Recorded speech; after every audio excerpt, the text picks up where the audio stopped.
Hi everyone, thank you for joining us for this session, which is just one session of today's Integrated Marketing Virtual Conference for Nonprofits, brought to you by the Integrated Marketing Advisory Board. Before we get started, we want to take a moment to thank our conference sponsor, Give Together, for helping us bring this conference to you at no charge. We're just going to give them a second to say hello. Well, hey everybody, it's Rich Levy, the director at Give Together, and we're very excited about helping support the conference and the great work that they're doing today. Enjoy the day. Thank you, Rich. We also want to thank our media sponsor, the Nonprofit Times, for helping us get the word out about this unique conference and for providing feedback on conference session content. We also want to thank today's session sponsor, Firefly Partners, for sponsoring this session. During this session, please feel free to submit your questions in the chat box and go to webinar, and the speakers will be able to answer your questions at the end of the session. And with that, I'll turn it all over to Mark, Kerrie, and Maureen. Hi, everybody. We're excited, really excited about this session, and we hope that you are too. It's a great hour, so get ready. We've got a lot of great information coming at you. This is the session on who is your nonprofit missing? Really talking a lot about using integrated marketing to connect across the generations with a special focus on the younger set, the X, Y, and Z. Let's say hi to your virtual panel for this next hour. Mark, want to say a quick hi? How you doing? I'm coming to you from a Starbucks in beautiful downtown Washington, D.C. Ooh, we're going to feel like we were there with you. That's great. I'm Maureen. You can read my bio. I'll be facilitating our session today. And Kerrie, how about a quick intro from you? Hello, everyone. This is Kerrie, and I'm coming to you from snowbound Minnesota.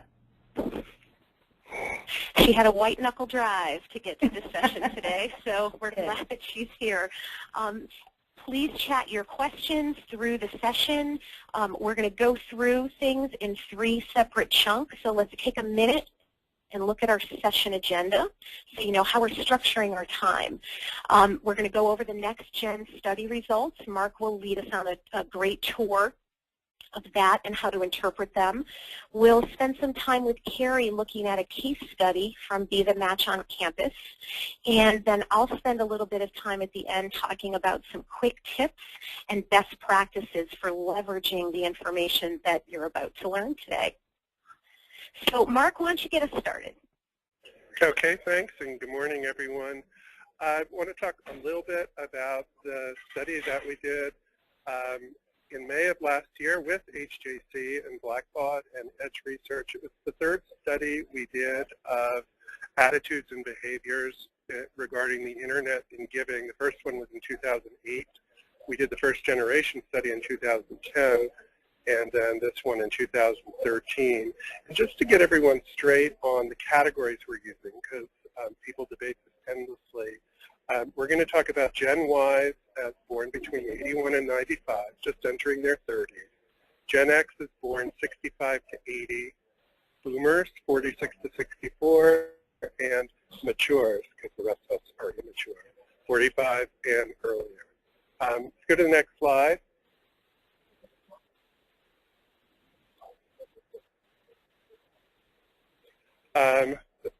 Basically, we talked to 1,014 U.S. donors. It was a random sample conducted online. And the only thing I'll flag here is that this was all attitudinal data.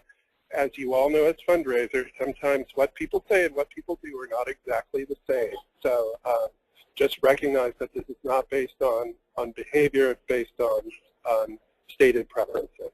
Go to the next slide. This slide kind of summarizes everything. The size of these bubbles you're looking at reflect the amount of money, the proportion of money that each generation is giving. And you can see the Gen Y bubble is relatively small, and the Boomer bubble is really big. I'm going to lay out some broad themes that I'm going to keep coming back to in the next 10 minutes or so. One is, and if you see that Gen Y bubble, the size it is, one theme is if you're looking for quick fundraising wins, investing in Gen Y is probably not wise. If you're willing to make a longer-term investment and see them as an engagement opportunity in the short run, that would probably be smart. The other thing you'll see as we go through this data is that everyone is multi-channel. We have this tendency to assign matures to direct mail and Gen Ys to Snapchat and boomers and Gen X and something in between. The truth is everyone is multi-channel to some extent, and customizing for particular generations is a matter of getting the mix right. And then one of the reasons why it's hard to be a fundraiser, and it's going to get harder, is that no one leaves old channels behind when they adopt new channels. So each younger generation doesn't throw away the older channels, they just absorb the new ones. And we'll see this as we go through the data. Go to the next slide. This just summarizes the percentage of money. The headline is a little misleading, that's my fault. The percentage of money donated by the various generations. You can see that boomers are by far the largest segment. 43% of dollars donated come from baby boomers versus 11% from Gen Ys. This is one of the reasons we say Gen Y is not exactly a gold mine now. But Gen Y is numerically as big as baby boomers, and they'll be the big slice of the pie in 15 or 20 years. Let's go to the next slide.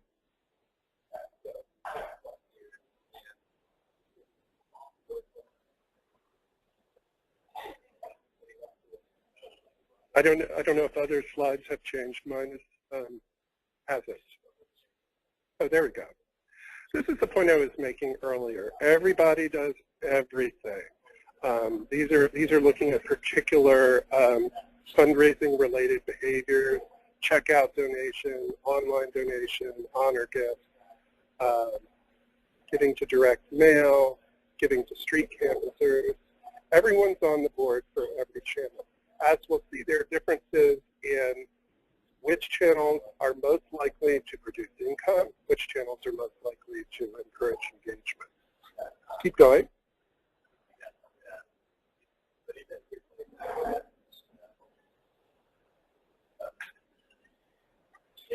Maureen, can you let me know when you have a new screen? I have a new screen. You have a new screen. I think there's just a little delay. Yep. Yeah, I'm going to, okay. This goes to the point that I made earlier that channels are all additive and not substitutional. This is looking at direct mail in particular. We asked people whether this particular channel of communications was appropriate as a way of communicating with them, whether it's an important way for a charity to stay in touch, and whether or not they gave a donation via this channel. What you can see is 2/3 of Generation Ys and nearly 2/3 of Generation X say getting mail, and we're talking about postal mail here, somewhat or very acceptable. Slightly smaller numbers say it's an important way for the charity to stay in touch. But then you look at the bottom, you see a giant chasm between the percentage of matures and the percentage of Gen Ys who say they've actually given by direct mail.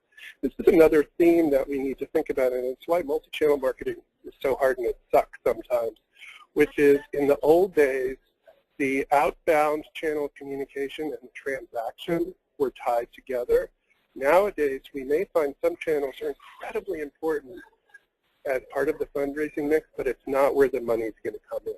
And there's some indication that's where direct mail is headed by this steady decline in people who say they've given a donation by direct mail. Let's go to the next slide.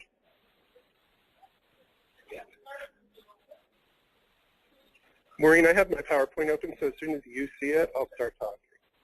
Yep, it's changed. Okay, good. This is looking at the same kinds of issues for the website and for email. And as you can see, a whopping 80% of Gen Ys think visiting a website is important. Your website has never been more important. It may feel very 2005 to you, but your website has never been more important as a cultivation, communication, engagement channel. And that seems to be only going up as we look at younger and younger generations. And as you can see, fairly significant numbers of all generations except matures say they've given online. In fact, and we're talking about Gen X and Y here, In fact, more baby boomers in this latest study said they gave online and gave via direct mail. That feels like kind of a tipping point to us, but that's a conversation for another day. Email, again, you can see there's plenty of interest in email as an important way to stay in touch. People who say they've given to email appeals, kind of flat, a little higher among boomers and matures, but it's pretty flat across the board. So that brings us to one of our suggested tweets for this. We go to the next slide. We know you're multitasking, so we're going to help you multitask. Gen Y is not allergic to email. Gen Y is not allergic to direct mail. It doesn't mean that's where the money is going to come from, but it also means you cannot abandon it as part of your marketing mix. Let's go to the next slide. We asked people how they felt they could make the biggest difference in engaging with the causes they care about. Is it donating money? Is it volunteering? Is it word of mouth? Is it giving goods? Is it fundraising on your behalf? And what you can see from this chart, and I'm still on a lag here, so yeah, there we go, is that a plurality of Generation Ys feel that the way they can make the biggest difference is by volunteering, and somewhat fewer say it's by giving money, compared with matures at the other end of the spectrum, where half say donating money is how they can make a difference, and 24% say volunteering. This goes with one of those themes that Generation Y is not where the money is today. They are, by their own declaration, less likely to think about giving when they want to make a difference. However, if we go to the next slide, that doesn't mean they are not valuable and important in the fundraising mix, because Generation Ys and Generation X's are dramatically more likely. I'm waiting for the slide to come up so that we don't confuse people. Oh, go back one.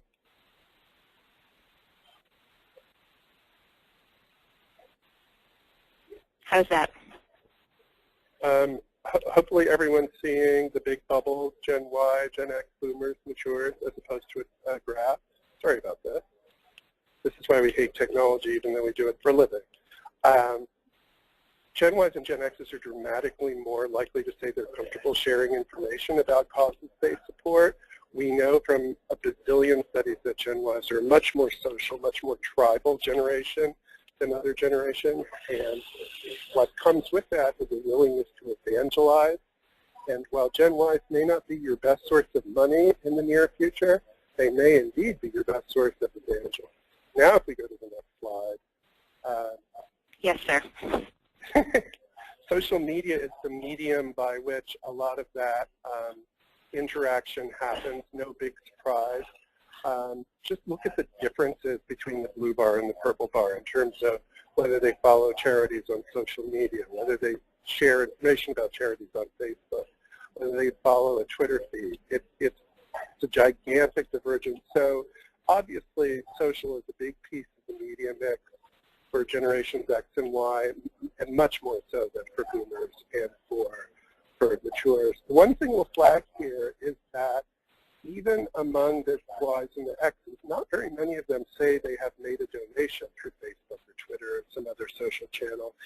And it remains to be seen whether social media will become an important transaction channel. It may not be where the money is donated, but it's clearly an important part of where the conversation is taking place. Which brings us to our next multitasker suggested tweet, which is, don't use money to measure social media ROI. I know this can drive direct marketers crazy, but it's the way the world is. If you go to the next slide, we looked at particular social media channels, and as you can see that for every generation, the top two social media channels are Facebook and YouTube.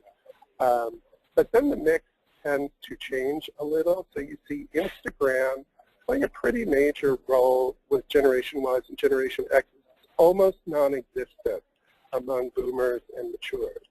So I would put a circle around two of these channels. We're on Facebook, that's a given. Instagram for younger people, And YouTube, which we tend to overlook because it's so old, is incredibly important for all generations, including the younger generations. Which brings us to our next multitasking Twitter recommendation. Don't neglect YouTube. Then we can move on to the next slide to impact and accountability. One of the ways in which fundraising may change dramatically if Gen Y's attitudes stay the way they are is in talking about how a donor's dollar actually gets translated into people fed, children vaccinated, trees saved. They're looking for very, very concrete outcomes. They're holding causes to a much higher level of accountability for explaining where the money's going, where the money's coming from, than boomers or matures. And they're much more likely, it's not on this chart, they're much more likely to be interested in making restricted as opposed to unrestricted gifts, which I'm sure has some of you reaching for your Tums, but it's something to watch for. You go to the next slide. This effectiveness mantra may change a lot about the conversation between causes and the public if this attitude carries on, and it may very well. Go to the next slide. We're almost done. Won't surprise you to know that younger donors are more likely to engage in shops to get things like the bread campaign or buy this pair of jeans and a nickel will go to your favorite cause. The caveat here is even though there's much more likely to do it, they're by their own admission not likely to continue giving to the cause. So maybe a great brand builder, but we would put a caution note over it in terms of its power as a donor acquisition tool. We go to the next slide. Workplace giving, kind of the same thing. Younger donors much more, saying they're much more engaged in workplace giving. This couples with an expectation that Gen Ys have that there'll be sort of a blurring of the line between the workplace and their social life. They expect to be able to socialize. They expect to be able to do volunteer work together, to do habitat builds together, et cetera, et cetera. So this is one to watch closely. We go into the next slide. Mobile. I'm not going to belabor this point. We all know that the migration to mobile is coming fast and furious. And the one point I would make here is that giving by mobile does not mean giving by SMS. It does not mean texting a short code to donate $10 to your charity. That practice is on the way out. Very few people do it. Gen Ys don't do it. Gen X's don't do it. More significantly, people who've done it in the past do not say they're likely to do it again.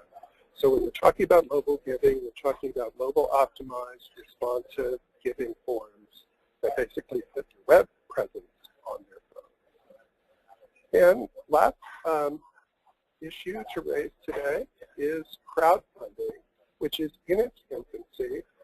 It is definitely, by crowdfunding, we're talking about things like Razoo and Kickstarter and Indiegogo. There's a lot about crowdfunding that makes it look like it's custom-made for Generation Ys. You get a concrete outcome. It's very social.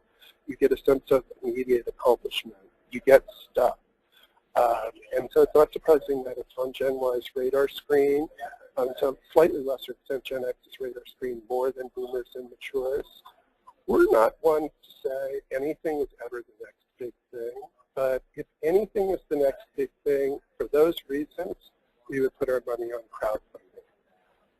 I'm going to turn this over to Kerrie, whose case study is a perfect example of getting the channel mix exactly right for this younger audience.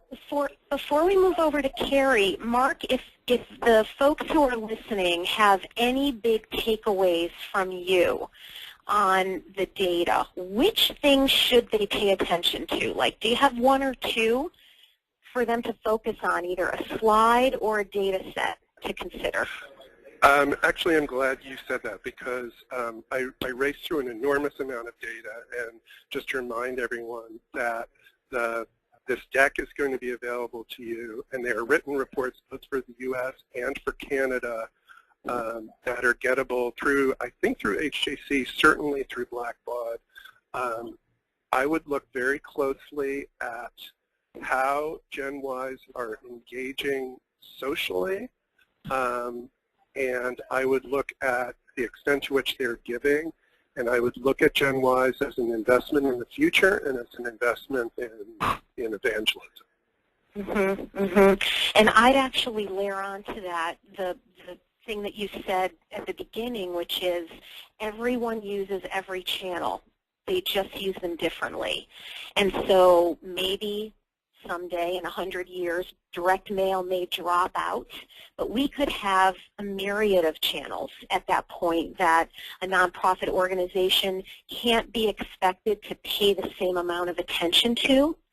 So knowing where your folks are, whether it's by a generational marker or by behavior and data that you're seeing within your organization, some will be more important to you than others. And so just because it's Snapchat right now, or you see something that another organization is doing that seems cool, evaluate that for its effectiveness within your own organizations. It's not always transferable. Have you seen that, Mark? Yeah. Oh my God, it is just really hard to do fundraising today, and it's going to get harder. They don't pay you guys enough. Agreed. Agreed. Okay, cool. Let's see if we've got any chat questions for Mark before we move over to Kerrie. We've got a minute. Mark, let's see. Any insight on social channels from a transactional standpoint? Facebook's new donate button, Twitter e-commerce, hashtags that follow back to donations, things like that? It doesn't feel like it's going anywhere, and it certainly hasn't taken off. We'll see what happens. People don't shop via Facebook. People don't bank via Facebook. What we saw with online giving is that it directly followed online banking and bill paying, and then it directly followed e-commerce. So it doesn't smell like a likely boom that giving directly via the social channel, but we'll see. God knows this business changes every 6 months. So if you get it wrong, it's no one's fault. it's moving real quick, right? Blame me, but I'm not betting on it. Okay, cool. Well, if we don't have any other questions on Mark's data at the moment, we will segue over to Kerrie. Kerrie's going to present a case study on a new program specifically created for the kids, these kids today, the college kids. So Kerrie, why don't you get us started? Okay. These kids today, I love that. Thank you so much, Mark, and thank you, Maureen, and hello again, everyone. Just to give you a brief background about Be the Match. So over the past 27 years, Be the Match has managed the largest and most diverse marrow registry in the world. Be the Match connects 12,000 patients a year with their donor match for a life-saving marrow or umbilical cord blood transplant. And our work includes efforts to increase awareness, grow the marrow registry, and to raise money. So I am beyond thrilled to have this opportunity to share with you our story about our newest program, Be the Match on Campus. So Be the Match on Campus began a few years ago really as a grassroots effort by a small group of very passionate students that were committed to saving lives. And about that same time, researchers were proving that patients diagnosed with blood cancers have the greatest transplant success with young college-age donors. And not to get too sciencey with you, but as patients are most likely to match those who share their ancestry, we are really so lucky that today's college-age students are the most diverse generation ever to be seen in the United States.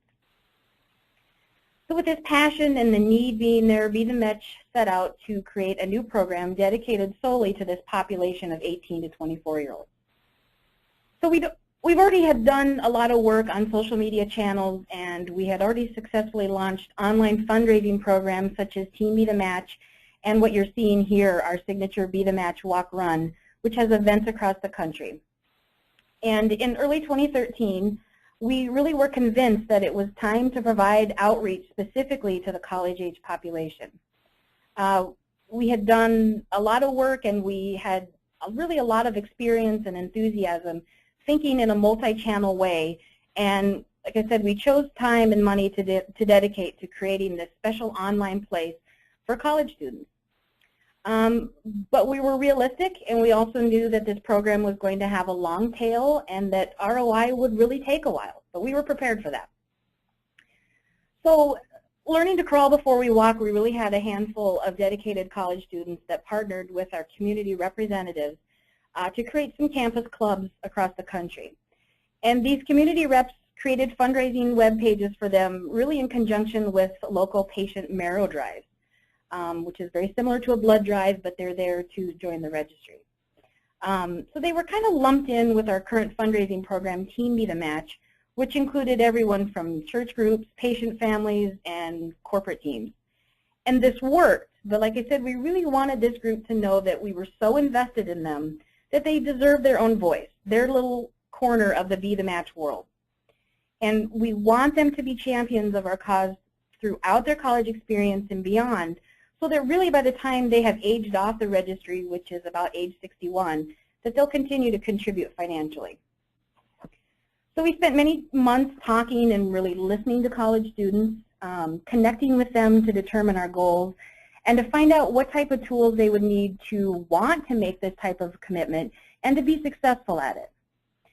So our project goals, you can see here, were really to raise awareness among the college students about who we are and what we do, and more importantly, what students can do.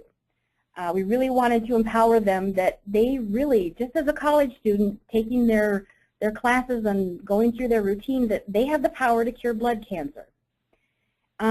Secondly, we really needed to add members of this population. You know, their marrow is in high demand, so we needed to get them committed and joining our marrow registry. We also needed to raise awareness of the financial need that Be the Match has, not only to add members to the registry, but also maintain that registry and provide patient assistance and fund new research. And then last, we really wanted to test a variety of communication and engagement tactics with this population. Again, because we knew this was going to be a very long-term relationship that we wanted to steward with them. So not to be too controversial, but did you notice I did not say fundraise in those goals? Fundraising is always a goal for us, but in this case, we know, like most people, college students are just not fully aware of our financial needs. If they know us, they really know us as the Marrow Registry, and we really needed to start with the basics to engage with this audience. So once we knew our goals, we partnered with Firefly to help us create the online component of our new program, Be the Match on Campus. And that's, you're seeing our homepage here. And our strategy was really fairly simple. This online tool needed to be responsive, streamlined, connected to Be the Match cause, but also branded for each chapter. So let's dig in and take a look at this site.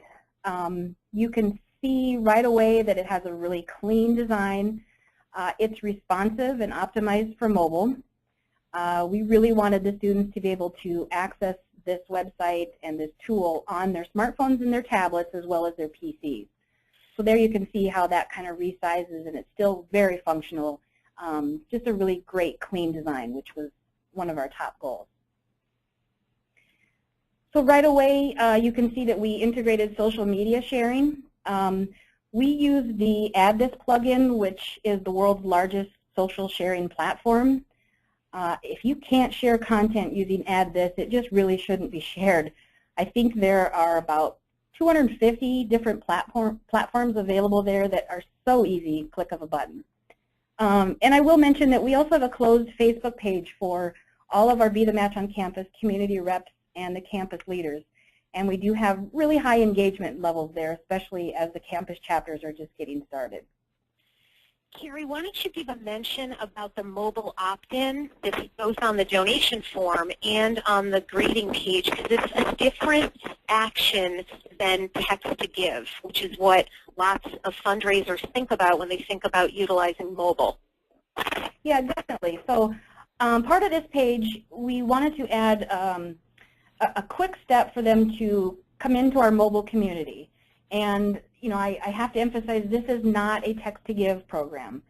This is one more channel to engage these college students who, as we all know, they have numerous email accounts, whether it's their home account, their college address, or maybe they've got one just dedicated to their social media. But we do know that they always have their smartphone, and they tend to keep one mobile number. And as we were talking to the college students, many of them said right to our face, you know, if you really need to contact me or let me know something, just send me a text. So that was very important for us to add there. And you can see, okay, so we're going to jump to the Western Illinois University greeting page. So when someone is recruited to be the match on campus, whether it's through a sorority or a fraternity, or in many cases due to a personal connection to our cause, we want her to come here to the campus page and immediately know her path of action. To register to officially join Be the Match on campus, learn about campus events, connect through social media, including our mobile community here, purchase a custom t-shirt, and ultimately form a team and start fundraising for us. So looking at this campus page, you can see how it maintains the Be the Match on campus branding, but it's really customized with their logo, or in this case, Maureen, if you want to show that again, their mascot, Rocky the Bulldog, he's holding a giant cheek swab. We thought that was great. That was completely an effort to customize on the students, so I think they did a great job there. So again, you can see that we've integrated the social media. We have chapter resources there for them that are, it's a very simple design for them to access. I think this is key, Kerrie, the how to use this tool. It decreases the amount of assistance that they need because they won't ask for it, and they means anybody. Usually folks will stab around a little bit, and if they can't figure it out, they go away. And I was very impressed with the resource list that you've got here. It meets a whole lot of needs, and it basically says we don't care kind of who you are or how you want to get involved. We're going to give you all the information and let you pick. It's a great sense of empowerment for kids who come to this site. Yeah, and we wanted it to make it simple as possible, and we've included a video that walks them through how to set things up. And I do want to point out, so unique to the campus page is that we have the ability there to create custom t-shirts and hoodies. Who really didn't have 87 t-shirts when they were in college? So this is just yet another channel to raise awareness on their campuses and to fundraise, as $5 from every purchase goes directly back to their fundraising goal. So we are looking now at this is the Rockies Regime team page. And you can notice again here, this is really the best way for them to customize their team page and start fundraising. They can use as much or as little of the default copy that we provided and really make it their own voice. There's a personal blog there that's integrated with Facebook, and they can choose to post either only on this page or they can post to this page and Facebook, completely up to them. In this team, you can see that they've done about $50 of their fundraising efforts offline, which, or excuse me, $50 is online. The rest has been offline, and that's very typical of what we're seeing with this group, with the first semester right off the bat here. So, Kerrie, tell us a little bit about content here. How'd you wrap your brains around what to say for this particular age group? Yeah, well, that goes back to, talking and really listening to them. We didn't want to be too wordy. We didn't want to be too cheesy. We try to stay away from, dear supporter and all those formal type language. So, we had fun with it. All of the language throughout here is, again, there's a fine line between cheesy and fitting in. And we did our best to kind of sprinkle in things like "you rock," and one of our bounce backs is, I already knew you were awesome in my book, but your gift to my fundraising efforts just confirmed that. And just really have fun with it. It's okay to say, hey, instead of dear supporter. So Kerrie, let's go back over to the PowerPoint now. Let me know when you see the lessons learned slide. Yeah, there it is. Okay. So we're 6 months into the program, and that's one full semester on the ground, and we're just starting our second semester. But as we expected, the fundraising aspects of this program has been a little slow, but we just got started. We also learned that, the college students aren't quite as organized as our coworkers and our colleagues and friends were. So things don't always go to plan, but they're flexible, and we did learn that getting them into a program like this really needs to start before the beginning of the school year. And in fact, in July, we've got a Be the Match on Campus Summit where we bring in all of the campus leaders and the community reps to the headquarters here in Minneapolis to meet face-to-face. It's a 3-day workshop where they can brainstorm and plan on how they're going to start their next year. And we certainly intend to sit down with them and kind of jumpstart their fundraising efforts for the next year. Again, like I said, speak in their language. It's okay to use a little bit of slang, and it's definitely good to use some humor. These fans this generation they're big fans of the text messaging. Again, we had many of them say, I don't check all my emails. I skim through them. I never answer my phone, but if you really need to get a hold of me, just send me a text.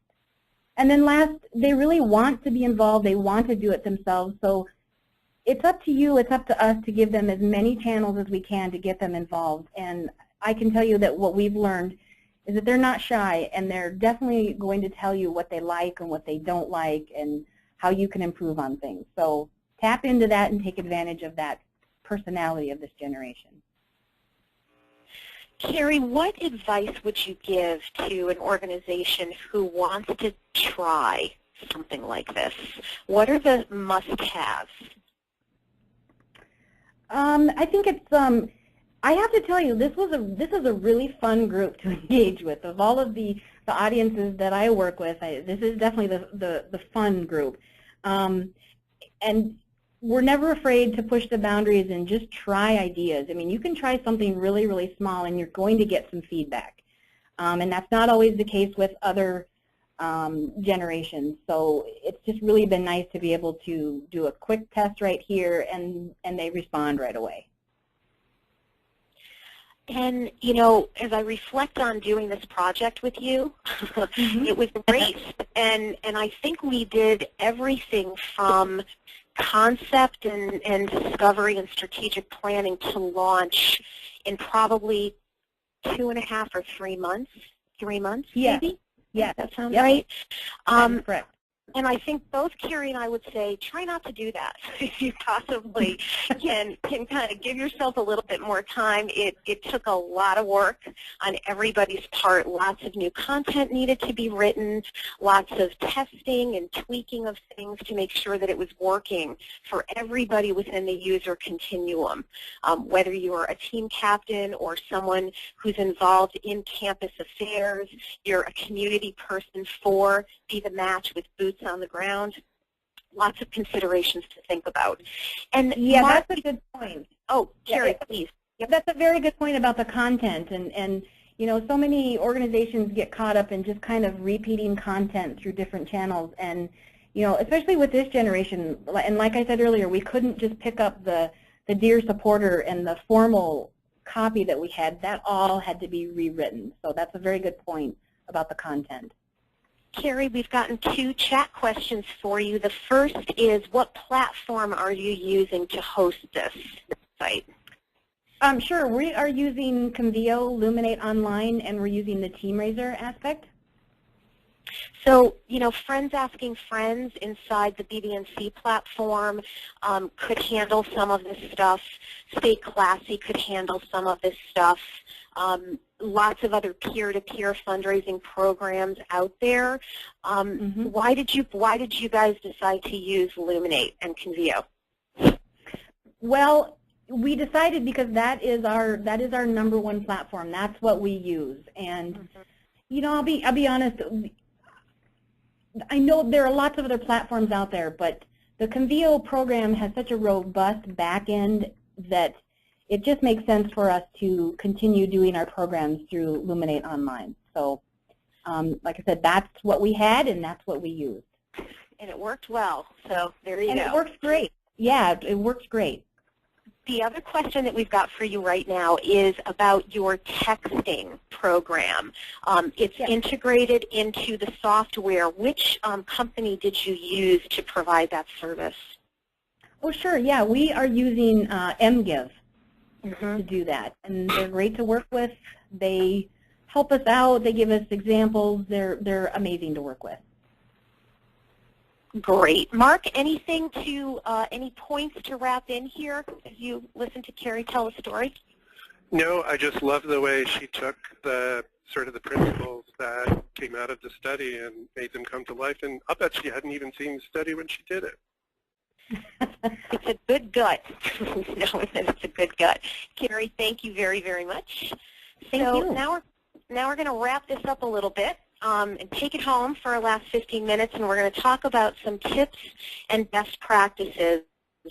I think that this is a really funny slide, not just because it's funny, the generation gap slide that I hope you're seeing right now.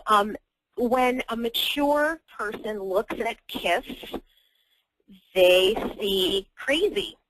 And when a boomer looks at KISS, they see, oh, I remember college in the 70s. When a Generation Z or a millennial looks at it, or younger, they have no, like, this is normal. This isn't anything provocative. So as tastes change and the bar and the line gets pushed, the older you get. I was in high school when KISS was popular, so I look at it and I think about high school. Viewer perceived reality is important for you to consider when you're testing and trying things. Some core things to remember before we sort of dive into the tips are, it's still about telling your story. You tell a different version of what happened at work today to your partner than you do to your kid, but it's the same story. You just massage it a little bit for that audience. Testing is really important, so try to build testing time into your campaigns. If you're not sure if you're being too edgy or edgy enough, build a couple of days into your campaign life cycle so you can fire out an A/B test. Which one got opened, what were my action rates, and then send the winner. We're guessing through a lot of these things today.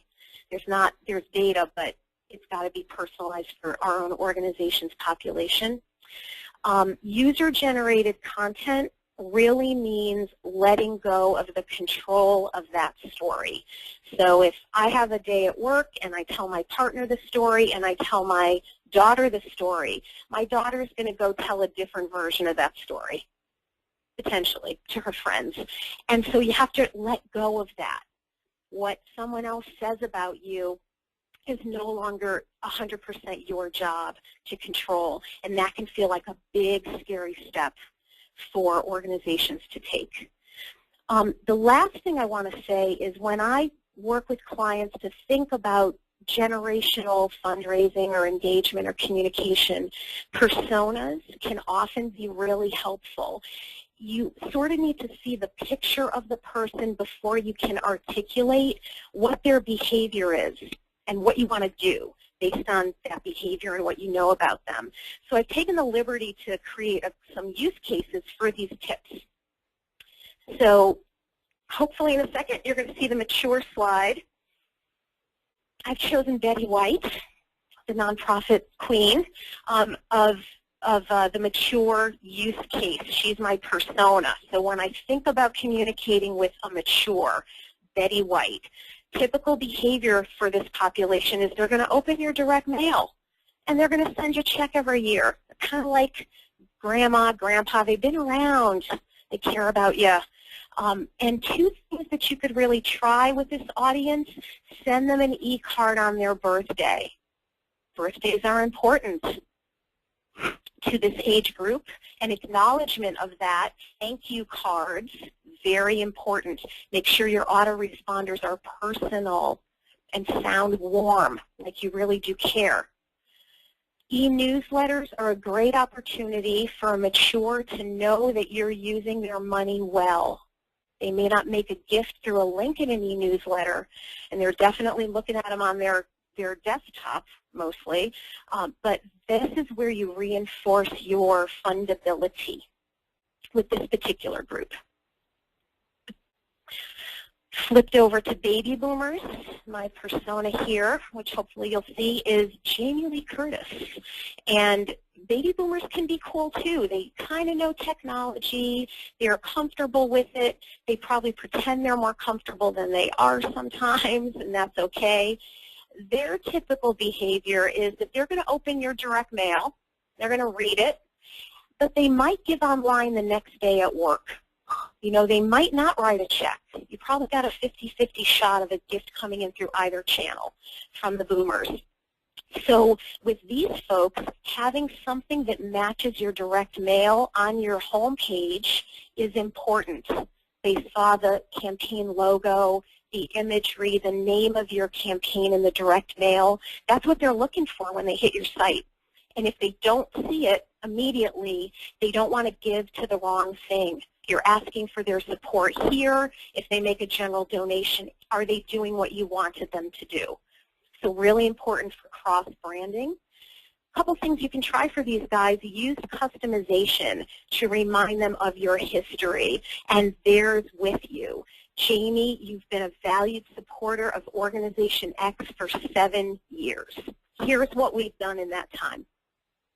Important timelines. And the next thing that you can do, because these folks will also give in memory or tribute more frequently than some other generations will, and they like acknowledgments. So having a nice set of e-cards available for them to feel like they did a nice gift. I didn't just make a donation and then need to send you a card. I'm making the donation and I'm sending you the nice card at the same time. Important there. Moving on to Gen X. When you see this, I've chosen Tina Fey here for the Gen X representing. These folks are pretty comfy with tech, right? It came in when they were in high school, in college. They're wired. They understand Wi-Fi. They're not. They're much more mobile, but they're also really strapped for time. These folks are sandwich generation, men and women. They've got parental responsibilities and child responsibilities, plus work and all of that other stuff. They need reminders to take an action. So for this group, you want to make sure that you're not just doing the one-shot request in your campaigns. They should have multiple messages. They may not act on message 1. By message 3, they're like, okay, I'll do it now. So the one-shot blast doesn't necessarily work well with this crew. And 2 things you can try. Gen X women especially use Pinterest in great numbers. Pictures of peace trees, pictures of their kids' room, pictures of places they want to go on vacation. I've seen a client of ours, Action Against Hunger, use Pinterest really effectively by making shareable images specifically for Pinterest and connecting them, making them linkable so people go right to a donation form. Kind of an interesting use of technology. And then the other thing that works well with this group is auto-renewal of sustainers. Speaking for myself, I know I have at least 2 monthly subscriptions to things that I never use. One of them is a meditation thing, and I want to be the person who uses the meditation thing so I don't cancel it. So $9 a month gets sucked out of my account, and I haven't stopped it because I don't have time or I'm not inclined. So if you add a low monthly dollar, not ending until you tell me it's going to end, sustaining giving option, they're going to set it and walk away, and you'll get your $20 a month until they need to renew your credit card, their credit card, which is a whole other webinar to talk about how to do that. Gen Y sort of remembers dial-up. Lena Dunham from Girls on HBO is a good use case. Typical behavior, they're on their phones. So you can have a nice website that's optimized for mobile and a nice donation form that's optimized for mobile, but if the thing you're using to ask them to give or take an action isn't optimized for mobile, you're going to lose them. So check your email, look at your stuff on different devices, look at it on phones, look at it on tablets, see what your supporters are seeing. 2 things you can try for Gen Y are memes. Humor's big. Memes are those funny, we saw a lot of them in the presidential election and lots of Hillary pantsuit memes. come and go, those are shareable. These folks are sharing content. And adding peer-to-peer fundraising opportunities, sort of like Be the Match on campus, this is a milestone generation. They're getting married, they're graduating, they're having families, their friends are starting families. Let them do some fundraising on your behalf. They're much more inclined to redirect gifting to charitable organizations. And the last slide here, yeah, I picked Miley Cyrus. You'll see it in a second. For Generation Z and the millennials. It took me a long time to find a picture that I felt was suitable to share of Miley Cyrus in this particular session. But here she is in all her 20, 21-year-old glory. There's no typical behavior right now. You know, it's all what's cool today, what's happening tomorrow doesn't necessarily interest me. Two things you can try for these folks, though, is gamification. Candy Crush, anyone? Any players on this call? Candy Crush fiends? It's amazing how earning the next thing keeps people involved. So if you can think of a way that people might take an action and get a badge, might see some protected content, might be able to play an online game. Save the Bay does a great job with gamification for that audience this age. And don't be afraid to be snarky and a little funny. If you're anti-establishment, whatever that means to you, name it. Go there with this group. And if you have the ability to show any of your content to kids of this age group, show it. They will tell you what they think. And you'll have some kind of little filter and pre-vetting before you start to do your tests. I see we've got just one or two questions here. Let's see. Question to be answered around the texting students. So, Kerrie, can you answer that question one more time, please? Sure. What was the question? About what platform you're using for texting on the site. Yep. Yeah, the platform is MGive. Mm-hmm. So M as in Mary and then GIVE. And again, this will all be available, and you can even see it when you go to their site. So go visit Be the Match on campus. That would be a nice thing, and you can see who's serving up that content on the site. So, Mark, you want to wrap it up with a bow and talk through the key points for us? Sure. It's a great roundup, and Maureen, you've done an amazing job of moderating this. Just to run through them real quick, generations Y and X are important, and Z, but they're not necessarily where the money is today. The relationships you start building now will start paying off. You just have to tell your bosses to be patient because everything's changing so much, and because these younger people in particular are still trying to sort out their worldviews, things are going to change really fast. So testing and experimentation, absolutely key. Mobile, I think everyone gets. I love the importance of images and vines and other means, especially for younger audiences. And the only thing I would add to this is take a really hard look at crowdfunding. I do think it's going somewhere. Excellent. Man, we ended like right on time, guys. Virtual high five. Right on. Thanks, everybody. I hope this was useful. You'll get the presentation in its entirety later. Here's our contact information. This, again, is like my favorite cartoon because we are all the same. I think we all look at each other based on where we are in our life cycle. So unless there's any other questions, I'll turn it back over to HJC to wrap it up. Great. Thanks for joining, everybody. This is the end of the session. Thanks for joining us again. Please note that if you are going to join us for our next session, you're going to have to log out of this webinar and log in with your next credentials. And if you've only logged in for this one and you want to log into a few more, we have them going until 6:30 p.m. today, EST. You can go to imapgroup.net/virtual conference, and you have all of just great speakers and sessions coming up for the rest of the day. And like they all said, you'll get all of these in a follow-up email early next week. Great. Have a great day, everyone.